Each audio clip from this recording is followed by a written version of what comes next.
Hi, everyone. It's 6 o'clock and we have a full room. So we're going to go ahead and get started. So welcome to our February Beers and Banter at the History Museum. Tonight, we're going to hear from Lance Blyth, who's going to share about the history and development of the 10th Mountain Division, and including some connections to right here in Jackson Hole. So Lance recently wrote a book entitled Ski, Climb, Fight, the 10th Mountain Division and the Rise of Mountain Warfare, which we have for sale downstairs in the bookstore, which I'm sure Lance will sign afterwards. I know some of you have already grabbed it. And then Lance is going to present and share some highlights from his research and writing of this book, and then I'll turn it over to you all, to the audience, for asking questions.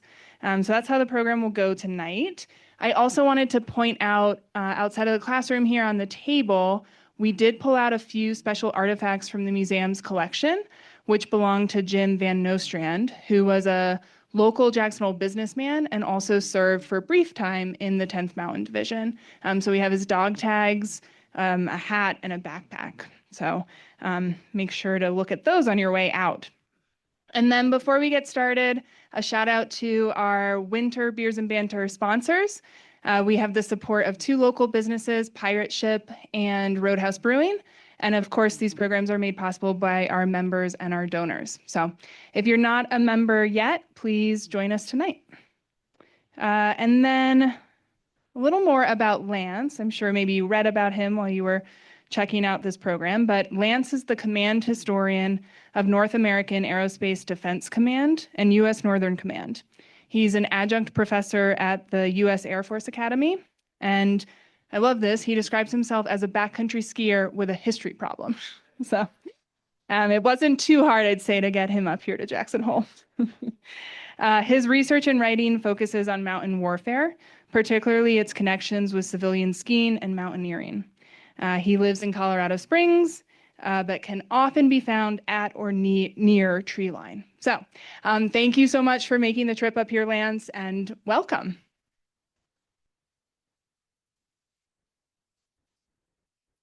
All right, am I on? Yes. Okay, I've been asked to, for the people downstairs, hello, thanks for being here, kind of cage myself in this area, so I shall do that. So my thank yous also, I was thanking to Morgan, Kirsten, the whole people here getting me in. Special thanks to Sherry Smith, who's on the board of directors, longtime academic connection and friend of mine. Shared a cab with her a few years ago on the way to a conference, and she's like, you need to get up to Jackson and talk. She's like, you want to do it in the winter? I won't be there because I don't have any cold adaptation anymore after 30 plus years in Dallas at Southern Methodist. So thank you for that. Also, thank you to you for coming out for these things. I've taken this is my 10th or 11th time I've taken this talk around, and mainly around Colorado. It's something of an easy sell there. But finding the connections and finding that, we're actually at an interesting juncture, kind of how we produce history. It is not just being done at the academic level, people with letters after their names. It lives out in these communities, and these communities, it belongs to them. We're just borrowing it to write. So actually on that, Dale brought up a point. One of the things I found is I've gone around Colorado, I've kind of been to every major drainage in the state, and every time I get there, I always meet somebody who discovered that someone in their family had ended up at Hale, had ended up part of the 10th, so some of the descendants. So do we have any descendants, family members here?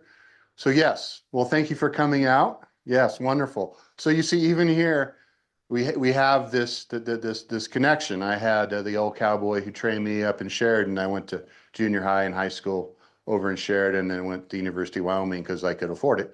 Had actually been up at Hale to begin with. So it's been an interesting piece for this. Now, so when I started this out, there's one of the few projects I know exactly where I was and when it was, because we took a picture. But on a ski tour on Chicago Ridge above Ski Cooper and Camp Hale.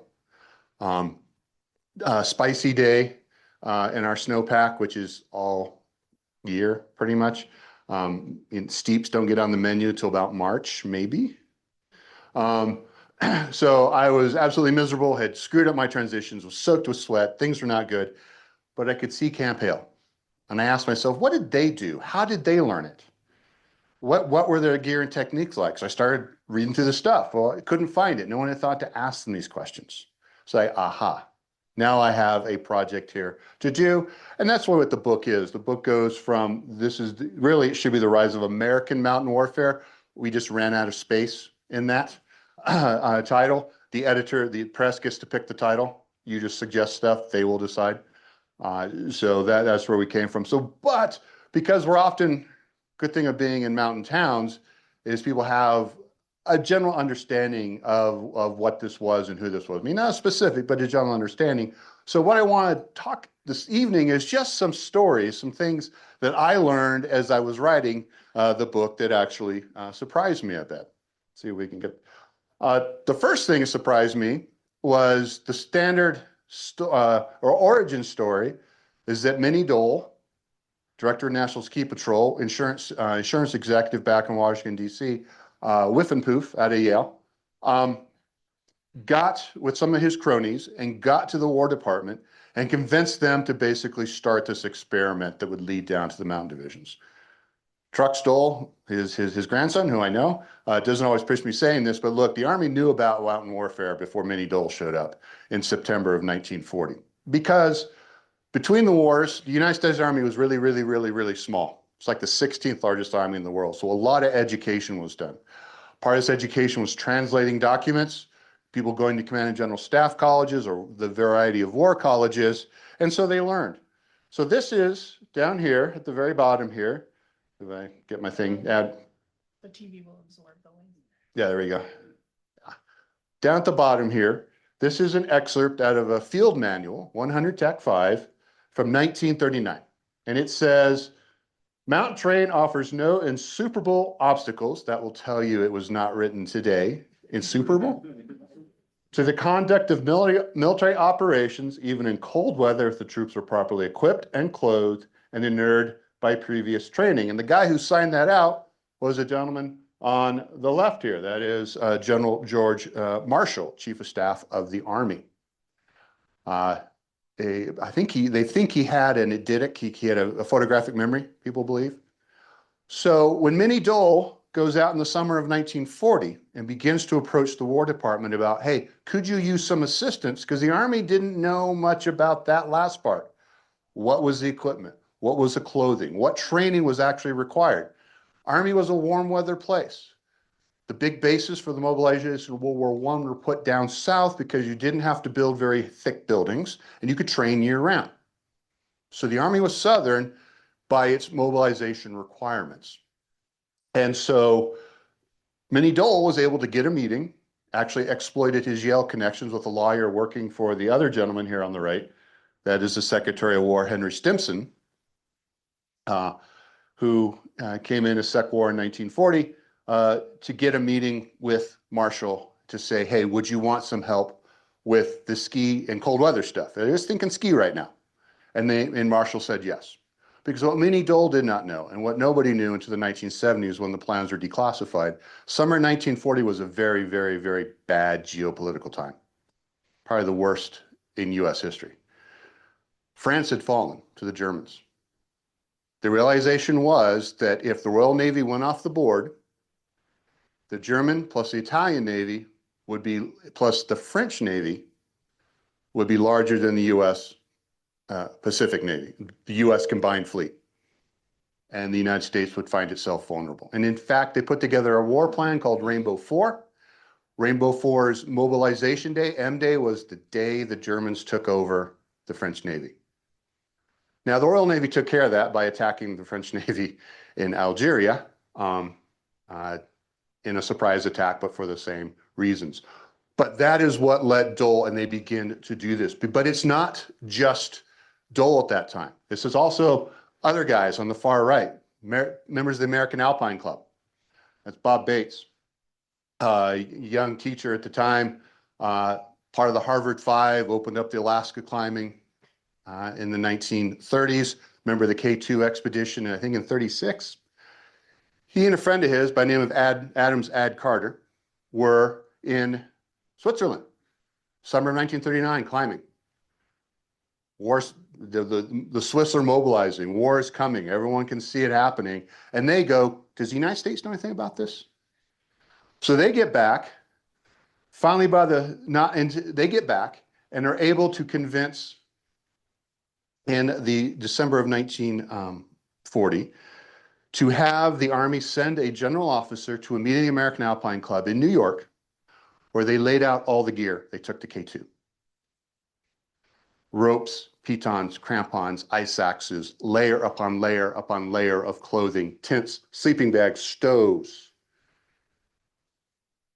and showed all the gear, explained how long it took to learn to use it, and then also pointed out absolutely none of it was made in the United States. And that's the point where the Army in December of 1940 goes, we're going to need a frickin' mountain camp. If we're going to do this, we're going to train to the division level, 15,000 guys. That's how the Army did it in those days. We're going to need a place and a time to train them. So it's the skiers and it's the climbers coming together to do this, to work this forward. So that's the first one, that the Army knew about mountain warfare, but they didn't know much. Here's the bar bet I'm going to toss to you. A thing called the 10th Mountain Division was never at Camp Hale. A little surprising, right? Sherry Smith emailed me and said, what? Had to explain to her, because this mountain warfare thing was an experiment starting in November of 1941 until November of 1944. 10th Mountain Division was actually activated, comes into existence on November 6th, 1944, much to the chagrin and everlasting shame of all good Coloradoans in Texas. So what was at Hale? What was this mountain camp? Well, the first thing was there a thing called the Mountain Training Center. They decide to build the camp in 1942. They have to go into the Pando Valley, and we'll talk about Pando was not the original choice. Had to go into that valley, clear out about 200 beaver, straighten out the river, the Eagle River running through there, channel it, pull up all of the willows, and begin to build that camp. And they had to start. They really didn't get going until May, and they finally finished it in a snowstorm in November of 1942. So there's a thing called the Mountain Training Center. It has about 7,000 guys that go up there to learn how to train, but they still don't know what they're doing with them yet. They train throughout that winter of 43. They have to do basic training, marching up and down the square, shooting on the rifle range, all that stuff in the middle of a Colorado winter. Shooting on the rifle range, waiting, pausing and letting the snowstorm blow through and then resuming, shooting at they couldn't see the targets. They have to do that. But the idea is this Mountain Training Center is going to be your original nucleus to activate a mountain division. And that doesn't come. Summer of 1943, another word comes out. We're going to activate a unit called the 10th Light Division Alpine. Still all an experimental phase, right? And that unit will then it's a test, it's an experiment. Can we get a 12,000 man worth of combat power for only about 9,000 men? 1942, early 1943, the United States is already running out of manpower. It's running out of shipping. There is never enough of those things throughout the war. The United States had not planned to, for example, re-equip a Free French army. They had not expected to have to resupply the British. They didn't expect to have to send supplies to the Russians. And so they actually had guys they had drafted, they send them home to go back and work in the factories. So we're still in the experimental phase here in 43. It runs through, this is the unit that will be at Hale, mainly 10th Light Division. They just called themselves 10th Division. They execute a lot of the training, climbing training. They go back, they do more ski training. They bring more people in. And finally, in February 1944, they get the most important thing in the military unit, and that's a patch. They wanted something with skis. They're still thinking of themselves as ski troopers mainly. So they get this thing with the cross bayonets. Bayonets symbolize infantry in the U.S. Army. And they don't like it. Many of them wore it upside down. In fact, the base paper printed it. Hey, we have a patch. They printed it upside down. Accident? Maybe. Protest? Also maybe. That is the unit that then goes ahead and trains throughout the rest of the war. June of 1944, actually, after executing some spring skiing, they went and did some more ski training in May of 44. They did some climbing training again in June of 44. They decided to take the division and run it to a series of maneuvers in Louisiana maneuvers, where you would go do big force-on-force war game stuff. Very important for the higher level staffs, sucked for the lower level guys. But because they'd been in Colorado, they sent them to Texas to give them a couple months to acclimate before they start putting them through this. Well, needless to say, this just cratered morale like nobody's business. There were guys, Paul Petzel finally agreed to go to officers candidate school to get not to have to go to Texas. He never wanted to be an officer, but he agreed to do that so he didn't have to go to Texas. Now, at the time, these light divisions, there were three of them, experiments, they were too light. 2 were turned back into standard infantry divisions. They said, let's do that with the 10th. And General Marshall says, no. We have a lot of skill built up in this unit we need to keep together. And secondly, he also said he wanted to keep faith with the men who had volunteered to do this. This is a citizen army. Very different organization than the professional one, the volunteer army that we've known, the volunteer military that I served in with the Marines. Quite different. So they told the Army, no, figure out how to do this. So they did what any good action officer does. They went, what did we do last time? Well, we had a plan back in 1941. Give me that. Take that, make a few changes, send them down to Texas. They send them the tables of organization. Anyone who's in the military, you got to have a table of organization where everyone's going to be, all the lines on it. They send that down to them. They say, start reorganizing. They send in 5,000 new people. They add in 4,000 more mules. Because to be in the mountains before helicopters, got to have mules. That division, 10th Mountain Division, is what will go to Italy, starting in December 1944 and January 1945. It will come back to Colorado, to Camp Carson. Originally, the plan was to re-equip, retrain, and get ready to go to Japan. They had not served overseas enough to be done. They were on the list for the main invasion of Japan, the Kanto Plain.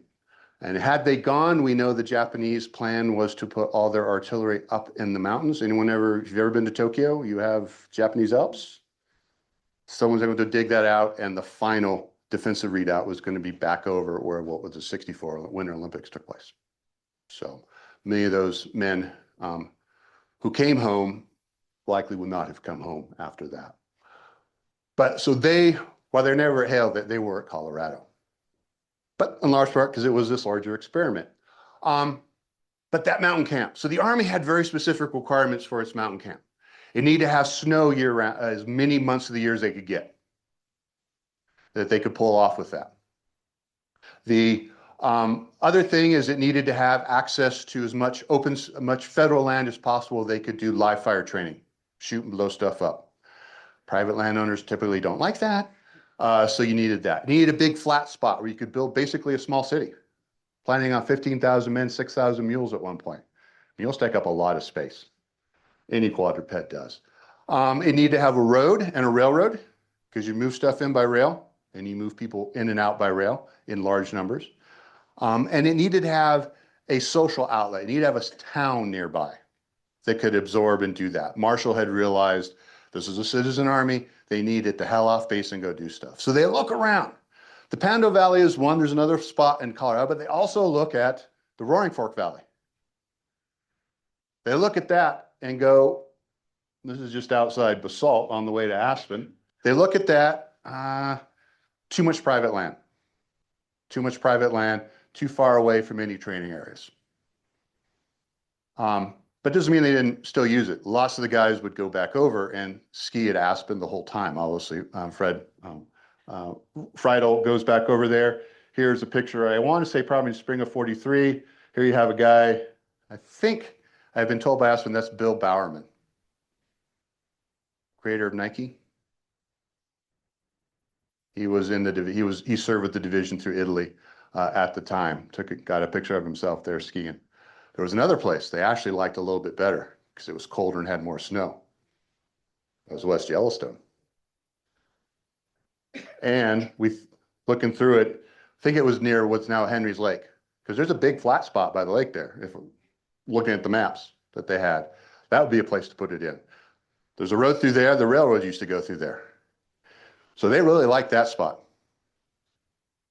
But Franklin Delano Roosevelt's uncle, the president's uncle, didn't, because he was head of the Audubon Society, and this was a breeding ground for a variety of birds, and so it got squashed. So they end up with Hale.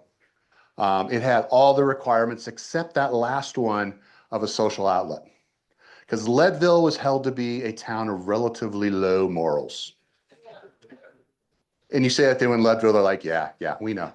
Prostitution was effectively legal in town well into the probably late 40s, early 50s. Off limits many times, but ultimately a place there. So that's why many of them go down to the other next town they can get to is Glenwood Springs. Many also, their families came out and lived down in Denver, is not uncommon. So that was the only thing it lacked. So this was almost not at Hale. And in fact, I know the Army was looking around throughout 1942. They were looking at possibly putting a camp outside Centennial, Wyoming.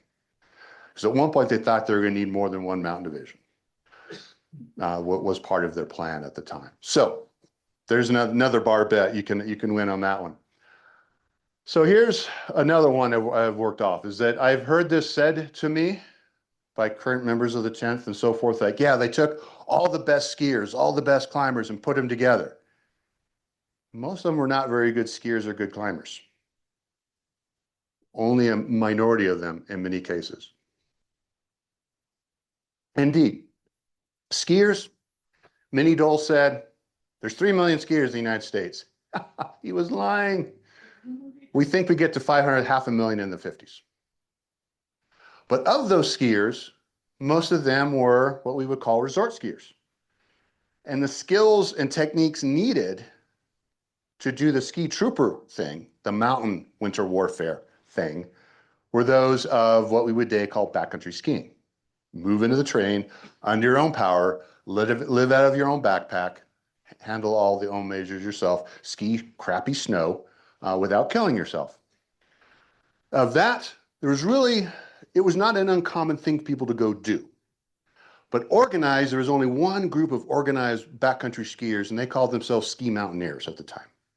And that was the Sierra Club out of Northern California. You had the rock climbing section, which opened up Yosemite to big wall climbing. Every October, they would reorganize themselves as the ski mountaineers, and they'd go ski. The Sierras, I've been told, if you can see it, you can ski it. So not a lot of hazard. They go in, they'd camp, they'd go back out and do that. So when they start looking for people to do this in the National Ski Patrol system, and this is where Minnie Dole's shown, is Minnie Dole realized he was kind of at the center of this network, and he grabbed the rope and he pulled. Whatever way you needed to pull, he did. And we'll talk about this. They start recruiting. They run a recruiting effort, the first and only time the United States Army has ever outsourced finding recruits to a private organization. And we'll talk a bit more about that. But here you have in 42, this is in the ski annual from 1943 ski annual. It came out in 43. This is the Stoke. This is how you built your Stoke in the fall, right? They don't have the ski movies yet. So this is how everyone's like, yeah, this is gonna be awesome. Season's gonna be great, man. This is out, they're looking for volunteers, and it says, skiing and rock climbing ability is not demanded. And in fact, they found that some of the best recruits were simply healthy, motivated people who wanted to be in the mountains. Because you could teach them that stuff. You couldn't teach motivation. And a lot of people would end up there because they wanted to be in the mountains. For many of them, not having a social out was no big deal. On the weekends, they just take their stuff and they go skiing, or they hike up to a lake and go fishing, or they take their stuff and they ski Mount of the Holy Cross or whatever, anything else there, or they take some leave and drive somewhere and climb a mountain. So they didn't need all of those. Climbers, mountaineers, even fewer. Friend, local Christian Beckwith has actually done into the numbers. It's probably less than who were of an age who could serve, probably less than 20, who had the skills and knowledge how to do that. Climbers come out of that rock climbing section a little bit bigger, maybe less than 100. But in the end, the division probably had only about 100 to 150 people who would be at the instructor or guide level of skill. Everyone else, they basically trained through it the whole time. Mind you, you don't have any of those qualifications in the US at the time, which means most of the men were simply voluntold. National Ski Patrol was able to recruit 8,000. Well, they got 12,000 applications. They sent 8,000 of those onto the Army. They accepted. Now, in the 1940s, during the war, if you volunteered, you got to pick where you went. And that's what a lot of people did. They volunteered to go to the Navy, they volunteered to go to the Air Force, they volunteered to go in the Marines. And they also volunteered to go to the mountain troops. Of those 8,000, 6,000 would go overseas. So what happened to the other two? Well, some of them aged out. There were, depending on your rank, there were age limits, how old you could be when you went overseas. Others simply got bored of waiting. Remember I told you this was an experiment. No one knew that was going to end up with a combat unit. They got tired of waiting. They go to the Army Air Forces. That's the case of Von Neustern here. After D-Day in June of 1944, they needed to rebuild the airborne units. They came out and grabbed a bunch of people, volunteered out of Hale to go serve in the airborne. So a lot of the guys who dropped over Arnhem, dropped over Holland, some of them had definitely been up in the mountains of Colorado. So that's the rest of it, of the division, roughly, ultimately they would send 14,000 men. So six of those were volunteers, wanted to be there. The other 8, but many learned. Many became very devoted skiers and learned and basically embraced it and ultimately loved it. I always point the first tranche of fillers they got were about 1,000 guys in January of 1943 out of the 30th, 31st, and 32nd divisions that were raised and were training down in the Mississippi Delta. Most of them had never seen snow before. There's a case of one man they had to grab him because he got in trouble because he was trying to break into a warehouse because he wanted to see what a ski was. Never seen one. There's also a case of men getting bored saying, I want to go do the mountain troops. And they're like, good luck. And many of them end up as very good ski troopers. So this is like, most of these people were not skilled. And so the Army had to train them. But that, of course, is one of our problems that the Army had. They didn't know what the training and the equipping was supposed to look like. And so most of the training equipment was actually civilian equipment and techniques adapted to military use and done by the guys on the ground who were trying to figure it out. They had there's no Army book to help them out. That would not be written until 1944. The author of that ended up buying a house down the street from me in Colorado Springs after the war.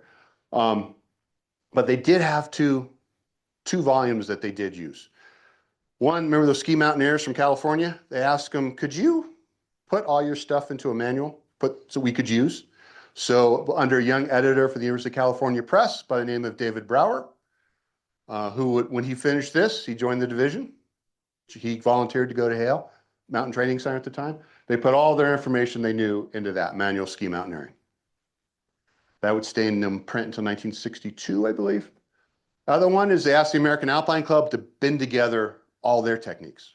And that's the Handbook of American Mountaineering. The thing with this is they would quickly find out is that it was actually already behind what the California climbers had been doing. Because they had been experimenting with belays, with a lead climber actually falling, which was verboten in European mountaineering. The lead climber did not fall, but it was a starting point for them to work with.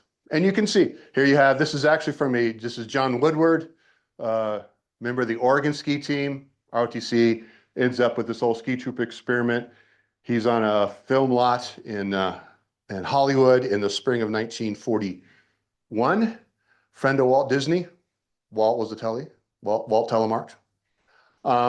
He would get on all his friends on his train, and they would go drive up in the Sierras, and they'd jump out and they'd ski back down. A friend of his in Hollywood agreed to make a ski movie showing all these techniques of the Arlberg technique. Arlberg technique was the technique that Americans had adapted en masse in the 1930s. It actually relies a lot on stimming and snow plowing, but it was actually developed. It was developed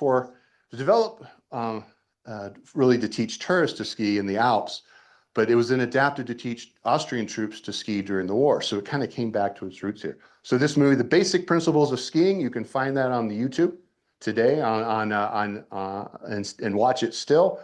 About half the guys are soldiers, about half are ski patrol, or ski instructors from Squaw Valley at the time. Oh, yeah. So they do with that. Now, one advantage the Army has at this time is there's really only one type of ski binding that's going to work, and that's called a Kandahar binding. It's a cable binding. It has a ski mode, it has a cross-country mode, and it has a climbing mode, just little hooks wherever you put the binding through. So that was a plus for them. Skis are basically over 7 foot. They were wood. They were pretty good with their waxes, but again, they had to use all this civilian stuff and adapt it over. So these ski mountaineers go into the mountains outside Bishop in the spring of 1941. They take a piece of gear from every provider, from Montgomery Ward's, Filson, all those early companies, and they test them all. And they come back out and they write up their specifications. And they turn them over to the Office of the Quartermaster General, who's in charge of this for the Army, in June of 1942. That's basically a ski parka, pullover parka. That is a trouser, wool trouser with a stirrup underneath of it to get started, and they turn that in. And so that basically ski mountaineering equipment will be further adapted by the Army into something mountaineers had always wanted. A jacket with pockets on it. Pants with pockets on them. They had to mod this stuff themselves. They got the Army to make it for them. Everyone has that friend, right, who's the gear modder, who shows up with like, yeah, I took the Scarpa cuff and I put it on this and it saved me 32 grams. Like, that's great, dude. Okay, but we all know that person. Well, remember that Bob Bates character at the start? He and his friends end up going to work for the Army in the Office of Quartermaster General, and they get to design all their gear. And here you have wearing that stuff. This is on a artificial glacier outside Hale. They're practicing, you will recognize, anyone knows, they are practicing self-arrest, right? How to use that ice axe. And they're wearing that ski cap, that mountain jacket, that mountain trouser. They will take that mountain jacket, they will take that ensemble in 1943, turn it into the field uniform. That field uniform with a field jacket and field trouser will be the basic U.S. Army uniform in the 1980s. And so it comes out of this experience and this experiment. Also with this gear, had to find people to make pitons for you, had to find people to make crampons for you, had to find people to make ropes for you. Hemp was a strategic item. And once the Japanese overran Southeast Asia, it was in short supply. So they had to turn to nylon. So these are the first nylon ropes. They're not dynamic ropes yet, but we're on that step that they begin to use those. So they had to take all these basically climbers and skiers and mountaineers, given the opportunity, they had to take them and able to mod civilian gear for themselves. So this is one of the reasons after the war, they made about 100,000 sets of these I've seen. This is why all this stuff became the basic ski equipment and mountaineering equipment for the outdoor user for about 10 years. Because it was all surplus, stayed in warehouses here. The biggest one I think was over in Salt Lake City. And if you were a veteran when you came back after the war, you got special access to purchase anything after the war that wasn't being used by the military. So it starts basically the outdoor economy, the outdoor industry starts from people going out buying these lots, selling them, then companies going, oh hell, we could make and sell this stuff. Gary Cunningham of Gary Sports, Gary Cunningham was in the division. He was modding his gear while he served and bitching mightily from what I have read about it. So What we talking about when we talk about this thing called I always for mountain warfare, because it's not just the operations piece, it's all this other stuff around it. And to this day, civilians still have better gear, better equipment, and far more experience than any military unit could possibly put out there. They just can't put the time to it. So, division gets to Italy in 1940, early 1945. We just celebrated recently on February 18th, there was an attack on Riva Ridge where they moved a battalion's worth, about 1,000 guys up onto that ridge to hold it. The thing is this, that was just actually a supporting action. That was just one little piece of a much larger operation.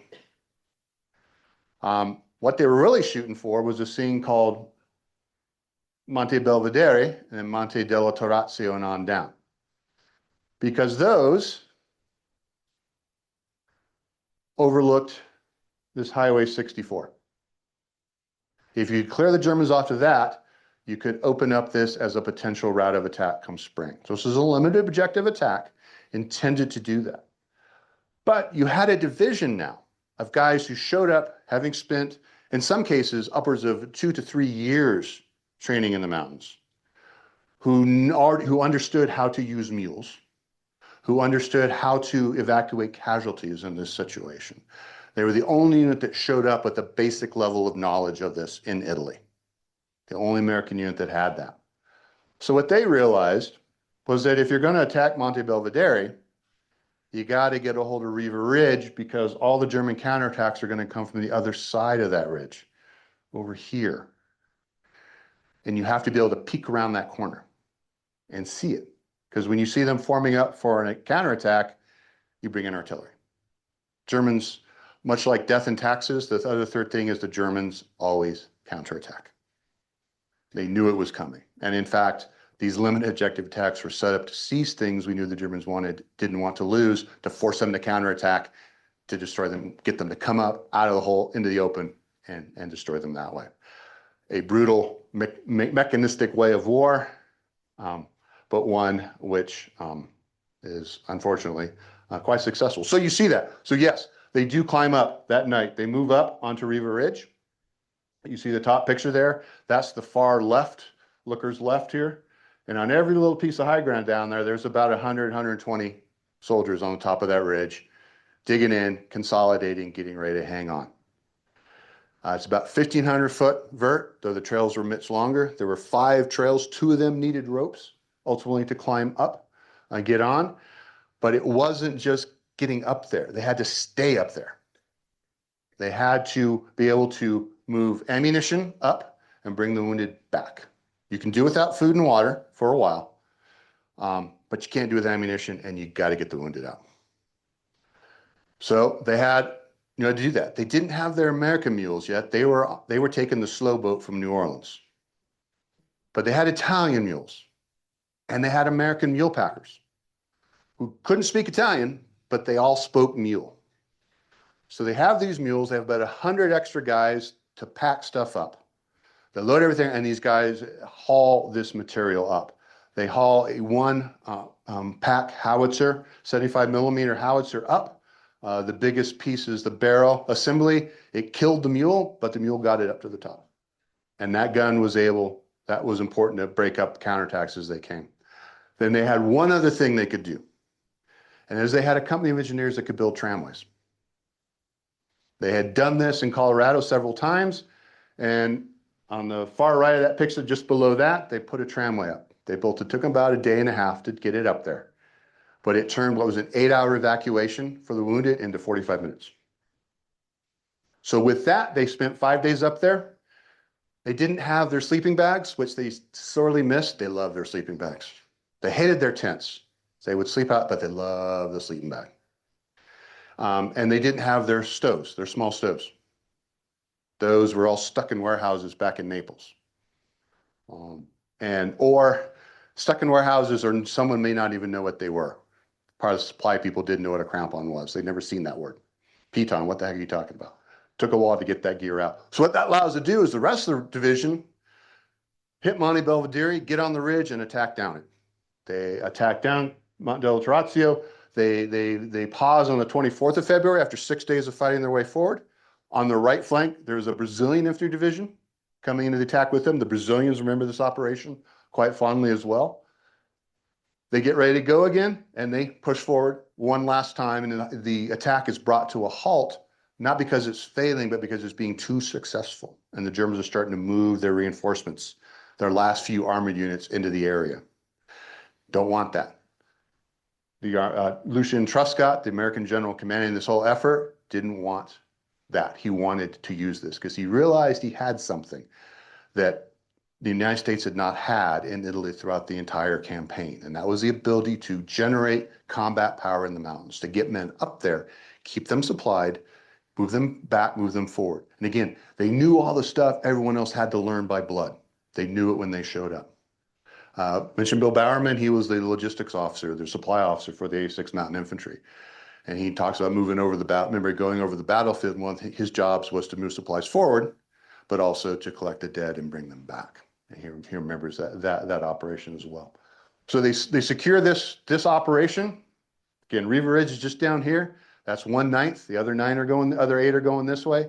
And then in April, they kick off the final attack. Basically, launch down, get on the ridge. They clear a pass. They move the entire 1st Armored Division behind them and onto their left flank.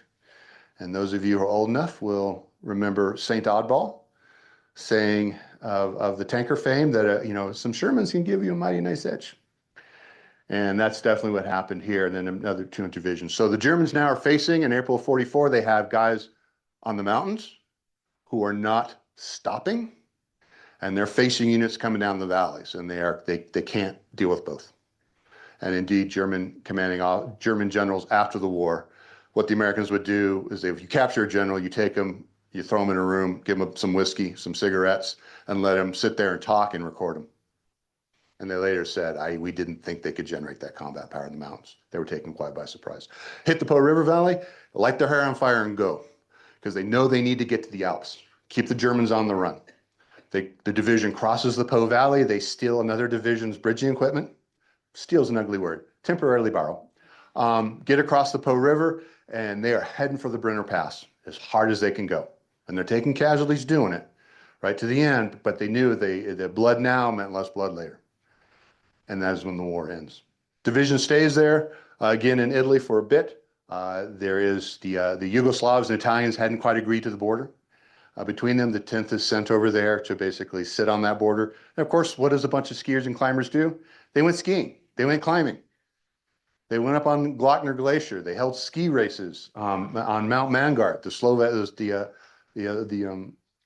They still remember that quite fondly over there. But then they get told they're coming back in July. They're going to go to, they know they're on the list for Italy. They get told, yeah, we're going to send you to Colorado to do that re-equipment, retraining, but be Carson, because they had already started tearing down Camp Hale. It was a very expensive place to build and maintain. Of course, on the way back, they learned of the atomic bomb. And that the war is over. They get back to Carson, and they basically demobilize the unit. The last guys leave the 1st of December, 1945, but they went skiing the weekend prior to that. Berthoud Pass got some good snow, so they went skiing. What do you expect of a bunch of skiers and climbers to do that? And they said it was the first time they had skied without a pack in years. So I thought that was it, right? That's the end of the story. It wasn't, much to my surprise. Mountain warfare training continued in the United States, especially in Colorado, until 1957.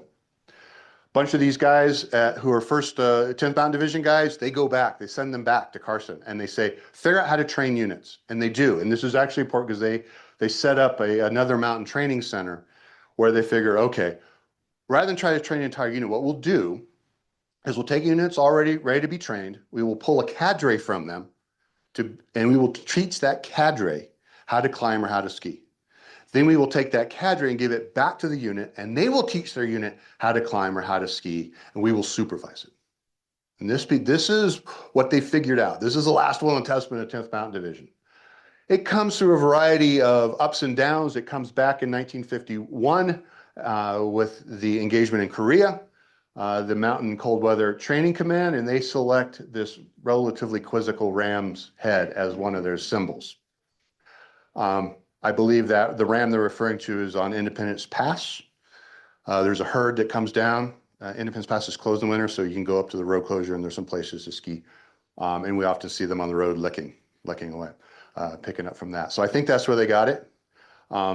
They set that up. That training goes throughout the 1950s. 1953, 1954, there was a pair of twins from Washington State assigned as mountain warfare instructors up there. Their boss, they've been guiding on Rainier, and their boss learned they had been drafted. And he said, I know someone who was in 10th Mountain Division, so let me call them. And they end up getting sent to Hale to be instructors. Jim and Lou Whitaker, maybe you've heard of them. After last month, I'm pretty sure you know about Jim Whitaker. First American on Everest, first president of REI. You tell me which one's more important. And his brother Lou. And there you see they're the two tall guys. I don't know which one's which. I've asked Lou's daughter and she's not sure which one is which in this photo. Oh, Bob, this is early 54. That's at Hale. One of their students at the time, they had a whole airborne brigade regimental combat team, the 511th, I think. One of their students was a young lieutenant by the name of James Earl Jones, serving at his ROTC establishment. By his biography, loved it. He loved the challenge of the mountains, of the cold. And it looks like that he maybe asked if he could come back here and be an instructor, serve in the school.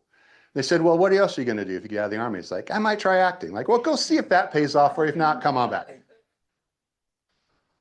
1957, the Army changes.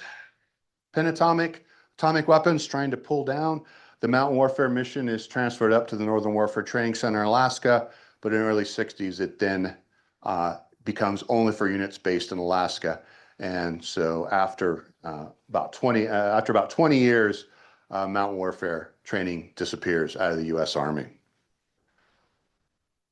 It comes back in the 1980s. This is cyclical, but it's not the 10th. 10th was reactivated in 1985 as a new light division, something you could throw on an airplane and move quickly somewhere in the world, which is still their curse today. They're put at Fort Drum. One, because in upper state New York, because one, that place was just economically devastated in the early 1980s. The pulp industry just went bottoms up. And secondly, that's a good place if you're trying to fly to either hemisphere. But as they're reactivating this unit, a bunch of the 10th Mountain guys who had served, who are starting to get organized, they're getting older now, right? They're now pushing 60s, hello. They get together and go, why don't we call it a 10th Mountain Division? And they go and they get one of the, a replacement officer who had served with the division in Italy, 1945, and was wounded in that last offensive. Ended up back in Kansas, where he ended up running for office, and of course that's Senator Bob Dole. Senator Bob Dole said the Senate's Armed Services Committee, so when he asked the Chief of Staff of the Army, hey, could we call this unit 10th Mountain Division? You say yes. And the Chief of Staff of the Army at that time agreed. He said, yes, we will call them 10th Mountain Division for heritage purposes and soldierly pride. Those were his words, soldierly pride. Because we have 101st Airborne that hasn't jumped out of an airplane since 1940s. They just fly around in helicopters now. But they are not a mountain division in organization or mission. So the units that were coming back were in the National Guard. Specifically, there were plans to create a mountain brigade because it was figured, right? If you have locals who do this and train it, then you're going to have more qualified people. And the first one is back east, the 3rd of the 172nd out of Vermont and New Hampshire. And I think they have some guys in Connecticut now. These guys set up and they realized, oh, we need to train people to do this as well. So they set up their own mountain school in Jericho, Vermont, to train their own people. And if you went through that school, you got this ram's head. Because probably the guys who helped them set it up, I've got an Army NCO historian who's looking into this. He's very interested. Were probably 10th Mountain guys. So I had some service with them. So this ram's head comes out. The thing is, if you go through that school, it's a National Guard award, not an U.S. Army award, so you couldn't wear it. So there was a long time campaign called Legalize the Ram's Head. And it has done many good things. This experiment has continued on. There is actually a brigade that's designated as a mountain brigade, 3, 4, 5,000 people, and it has a battalion in Colorado that is trying. It has that unit has its own mountain training group.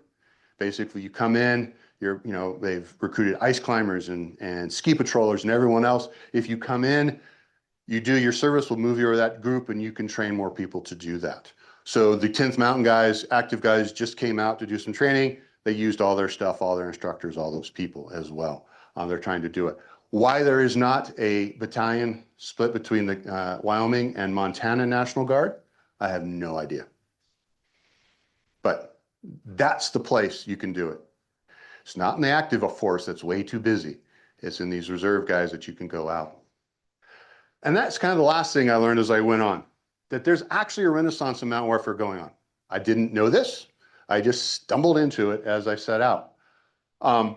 The current 10th Mountain Division, under General Naumann now, General Anderson before, they said, we're going back to our alpine roots. Because if you can fight in the mountains, you can fight anywhere. If you can do this in the mountains, whatever this is, maintain a vehicle in the dark at 2 a.m. in a blowing snowstorm, you can probably do it somewhere else. So they're trying to go back to it. One way they've done it is they've taken their in-house training detachment and renamed it the Mountain Training Group. And that group has seized what was up at Hale, the last trainers they had with that mountain training group, and they use that emblem as one they still value. And that's just a picture out of the History Colorado Museum that they have seized upon. 10th Mountain Division finally figured out they needed more people trained at the Army's Mountain School now that belongs to the Army in Jericho, Vermont, so they redesigned the Ram's Head. For first, bottom left there, they weren't going to have the Ram's Head. There was a little bit of a mutiny going on. I got pulled into it a little bit. But now if you go to that mountain course, you get to wear that Ram's Head and you get to have it. Army's very big on that stuff. I'm Marine Corps. We was like, whatever. That's what we look at. So, but they need about 586 people need to have in the whole division. They want to have gone through this training. And what they do is they go to NCOs and they say, hey, you've been through the training. You're good. Your wife? How's your spouse? Family kind of like it? Yeah. You want to stay here a few more years? We have exception to the rules that says you got to move. And that's how they're doing. They're building a core of non-commissioned officers who are actually getting good at this stuff. There's also down at Carson, there's the Special Operations Mountain Warfare Training Center, Special Operations Forces.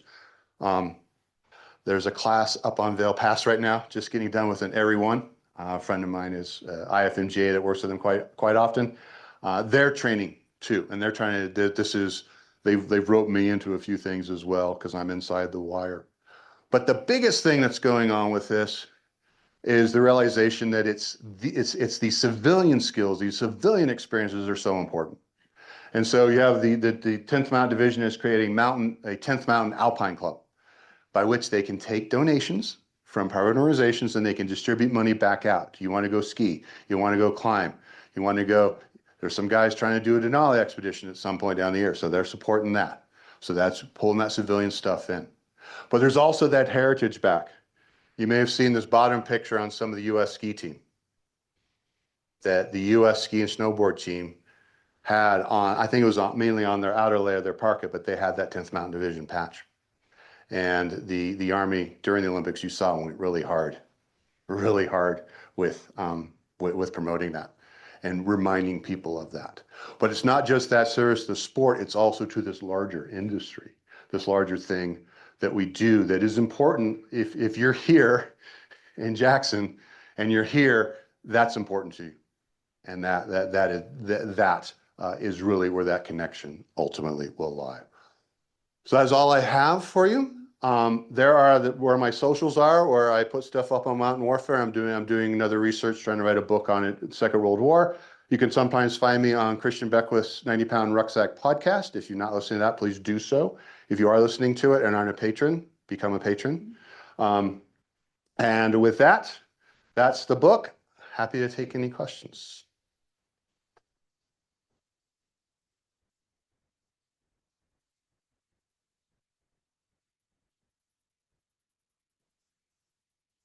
Sir.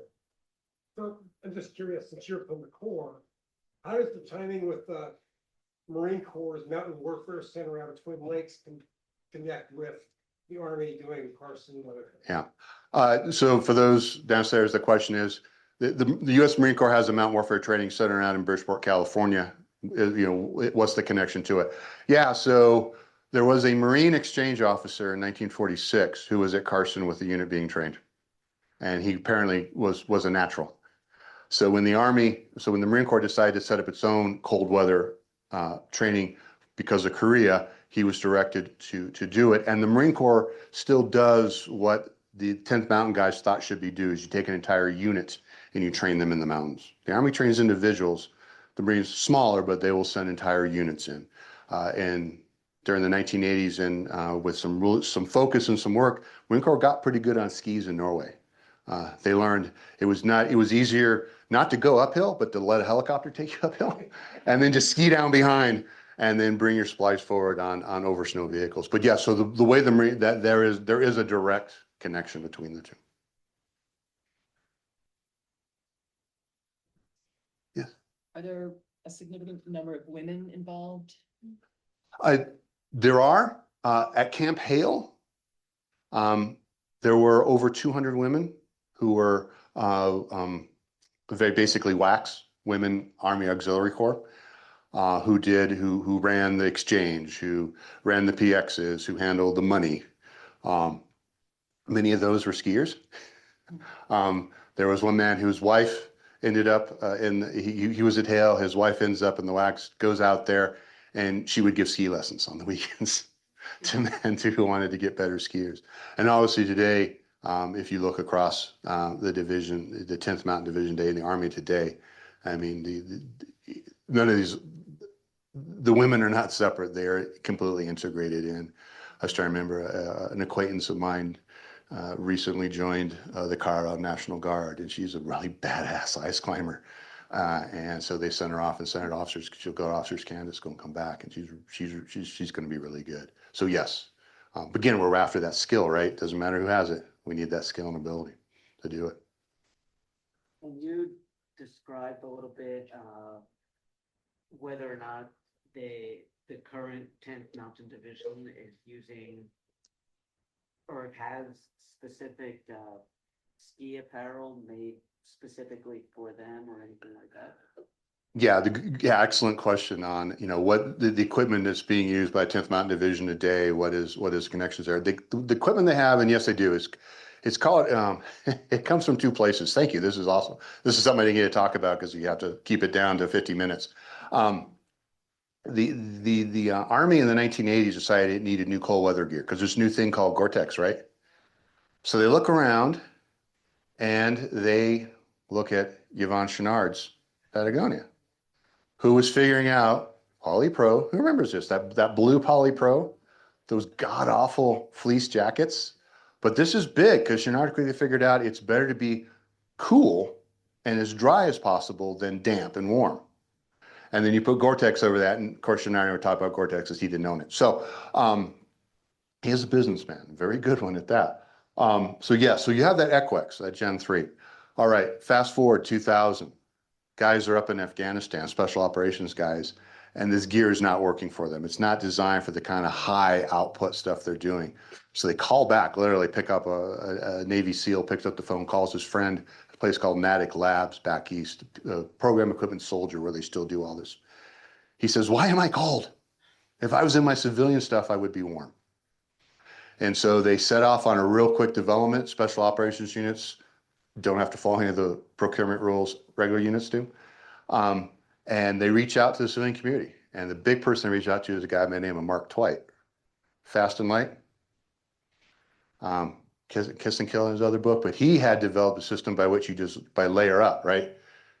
His light basically you can get away with an action suit of soft shell, and then you start putting on Gore-Tex, putting on your hard shell and so forth. So that comes together as what they call the PCU. And with that, and that's the first use of soft shells in the United States. I can't find any reference to soft shells before that. Most didn't bother with it. Didn't even know it existed. The Army would take that turn that into Equex Gen 3, because they didn't want to call it PCU anymore. But it is that. It is very much a as light a base layer as you can get away with, set of soft shells. Everything else, depending on the mission, goes in your pack. They can't use any down because they can't have anything get wet. So they use a big, heavy synthetic stuff. They are currently the Special Forces guys are currently trying to work through a system called the Military Alpine Reconnaissance System, or MARS, designed by Patagonia, though they don't admit that. It's actually by the military offshoot of Patagonia that Chenard split off before he gifted the company away. It's a bunch of hybrids materials.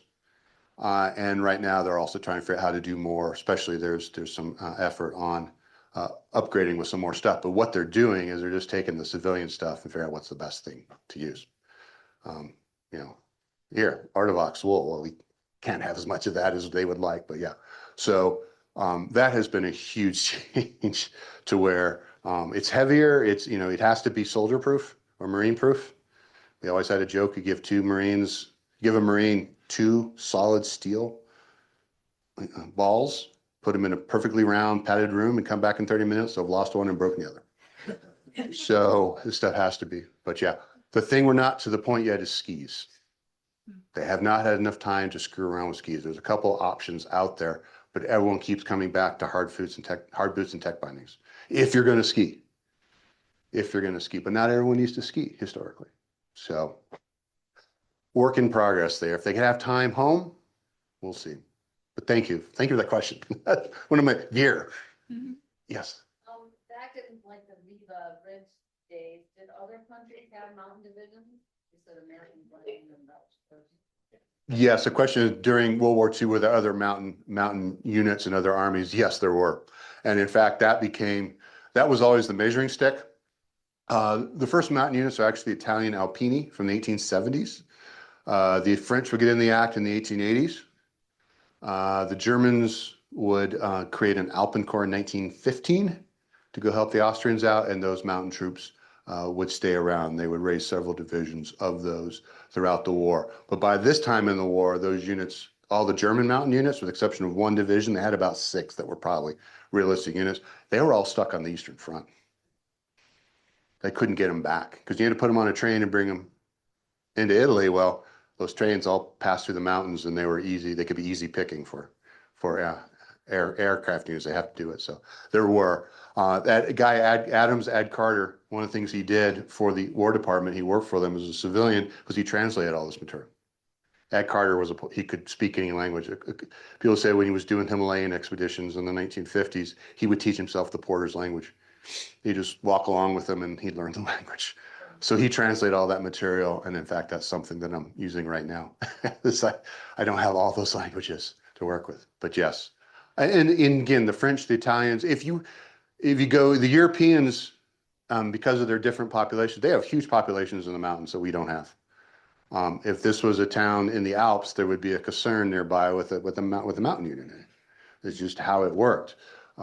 They have to move to their training areas, through mountain train every day.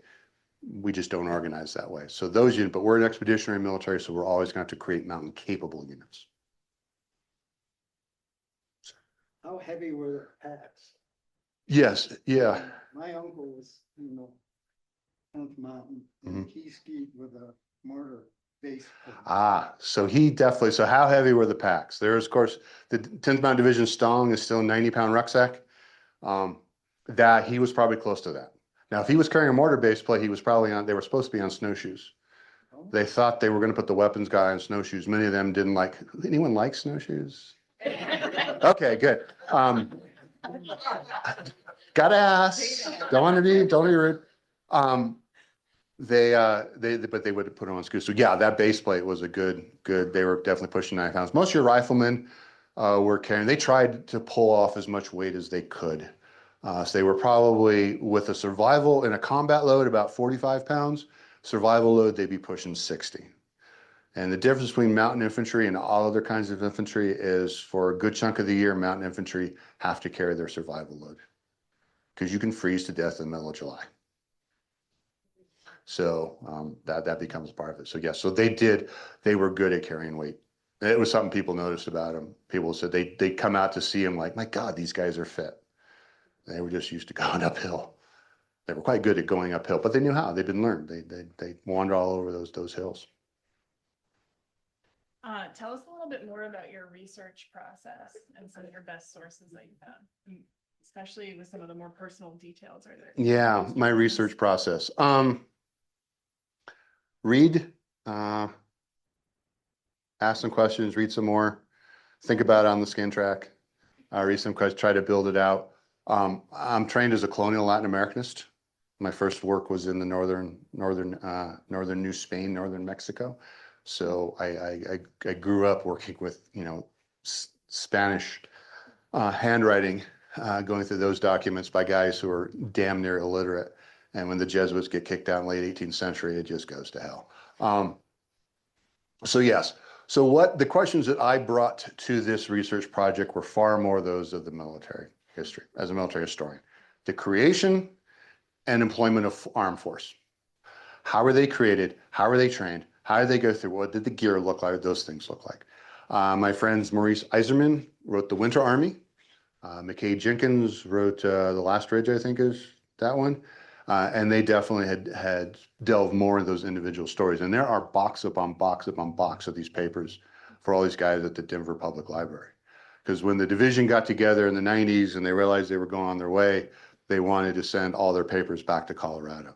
And they are there. They are voluminous, and you have to go through. So actually, the individual stories and stuff I picked up as I went, but they were not the primary point of a lot of my research. They just came out because I was interested in, as an infantry officer, I was interested in the unit. But it is building out the question, what am I trying to do? Why am I reading this for? Why am I going through this for? If I can't answer that question, move on to the next one and see it. So I'm someone I've discovered I learn as I write. So a lot of people will research, take all their notes, and then they write it up, and I have some notes and I learn it and then I get done, I'm like, whoa, cool. I didn't know that. Did you find yourself chasing after some older people that were going to die off, or did that really help you anywhere along the line as you? I did not get the opportunity. Because I did a lot of this research during COVID. Did not get the opportunity to talk with a lot of the vets. I've spoken with a few. We're losing them. I think one died a couple of weeks ago. Yeah, I think it was 106. They got it. Yeah, got fair winds, falling seas. On to the next adventure. So no, I had not. But one thing at looking at a lot of this stuff of the memories is, and I know this is from my own memories, is they get jumbled up. They get jumbled up big time. Adrenaline, stress. Yeah, we all know people have been in accidents and they don't remember what happened. I remember a thing. And that's not an uncommon response with that. So things often get jumbled up in there. So that's one of the reasons I went back through to lay out the structure of the training that was done and when it was done, how it was done. Because I had the opportunity to talk with some descendants like, okay, now I understand where he was and what was going on at that time. Because he wouldn't explain it. You wouldn't think you need to explain it. We were on the rifle range. Why are you explaining that? That's not interesting. So, but yeah.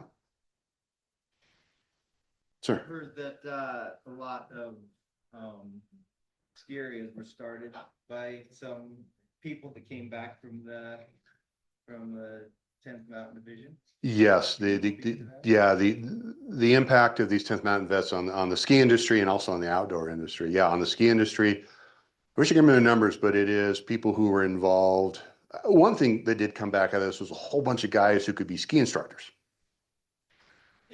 You didn't have a lot of those before the war. They all had to be like Germans or Austrians and had to be trained. And after the war, you had a whole bunch of guys who could teach.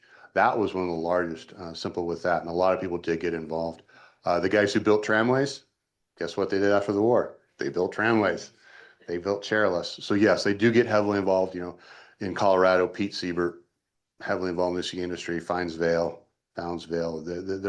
they do end up with all the places because you now have a mass of people who know each other and can do this. And I think that leads to a lot of that expansion. You now have a body of knowledge and people who all can work together to do it. And then many of them, like I said, also end up in various places of the outdoor industry and of doing lots of other things. So without that solid body of people, the outdoor industry today looks a lot different than it is today. So yeah, I wish I could remember off the top of my head, but you're right, it's in the hundreds, several hundreds. And you get to ski schools, it's probably in the thousands, guys who serve with that.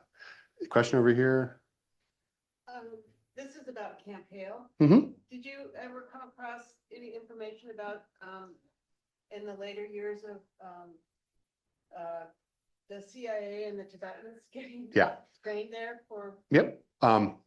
So the history of Camp Hale, yeah, the Army tears down most of the buildings. It was the most expensive camp the Army built during the war. So they tore it down very quickly, not so they have to maintain it. A number of buildings stay and they come back and they use it for training throughout the 50s. And that whole time, it stays a military reservation. The CIA does bring a bunch of Tibetans in the 60s and trains them there to send them into Tibet. The problem was half of them were already Chinese agents. In fact, I think almost all of them were, and it came down to it. But yeah, I wish there is a work out there. Can't remember the scholar's name, but she went and looked at that. And the Tibetan community in the United States remembers Camp Hale for that. I think there's a push to get a little more signage out at Hale about that one. Question in the back there. I was just gonna ask, like post World War II, obviously you had 10th Mountain guys coming back, starting as well as Cyber. Actually went to college with Cyber's grandson. But anyway, they come back, start the ski, start basically what the ski industry is as we know it. But how soon after World War II are they like collaborating with the guys that they just fought against, like the Germans or the Swiss Alps, the Japanese? I mean, you go over to Japan and you see ski clubs that are older than any ski clubs in the U.S. and it's bad. You're like, we were there in the ski club in Nizawa was celebrating its 100th anniversary, and that's older than most in the world. So I'm just curious if there's like camps, these guys, going, I don't know, across the world and training with other armies. There is, I mean, the question is kind of the interactions with the 10th Mountain vets and the Germans and in fact the Japanese after the war. Don't know about the Japanese. I do know the Japanese got a French military exchange officer in the 1880s who skied, 1890s, and so that's where skiing got going. Skiing gets introduced to European nations through the mountain troops. The French train their people to ski, and they also train them to make skis. And the French Alpine Club purchases ski making equipment for every village that wants it.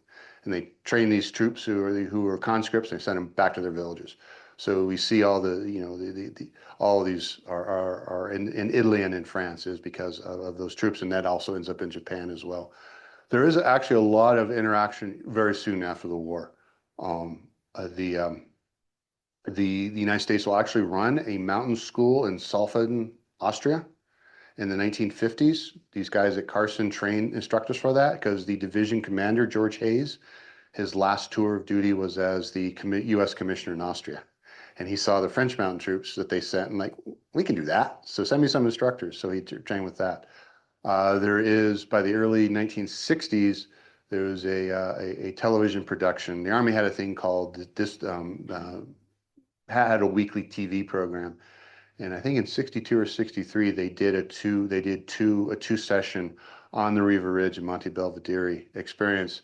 And they had a number of German officers, Germans who spoke on that about their experiences as well. So it was very quickly turned. Because remember, one of the first units the new German Army raises in the 50s is actually a mountain unit. They re-raise a mountain brigade quite early on, and many of those had been involved in the war. So yeah, that exchange goes on. The special forces guys have been doing this stuff since the 1950s, and still do. So yes, very soon after. It is an interesting. Japanese are always harder because that was a very differently fought war, but the U.S. And German very quickly, because we ended up on the same side in the Cold War within a few years, And nothing makes you friends with someone like having a bigger enemy. So, but thank you. Is there a story behind the photo on the cover? Oh. of the book? That is from out of the National Archives. That is May of 1943. It was the top of Homestake Peak, a 13er, outside Leadville. Down below that is they called the Homestake Peak training area. They had a lot of training in there. There is a hut now. 10th Mountain Division hut is in there. This is where they did a lot. I suspect these are probably from the 87th Mountain Infantry training because they were being ready to get sent to the Aleutians at the time. We were just up there. When were we up there? August? Yeah, we climbed up, came back around the other way. Up on this ridge, right where they're standing, there's a number of fighting emplacements, stacked up rocks put there to defend against that. So you're looking, they're looking down the ridge. It's big, pretty good bench coming up. The top of it blows out with snow pretty quickly. So it looks a lot like that. So it's not really skiable, is down lower. And you're looking south, so back on the right-hand corner, you're looking back over towards Aspen, and then to the left is the Arkansas Valley. But yeah, that was one that popped up, and I like the up of it. And so the press, by the way, did an outstanding job with that cover. That's been one of the better covers I've ever had. So yes, that is it is a very specific moment.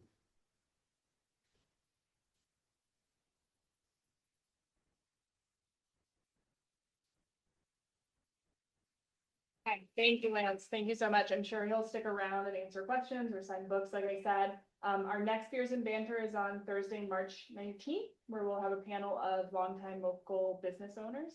And I also invite you all to head downstairs to the lobby to hang out for a little bit longer.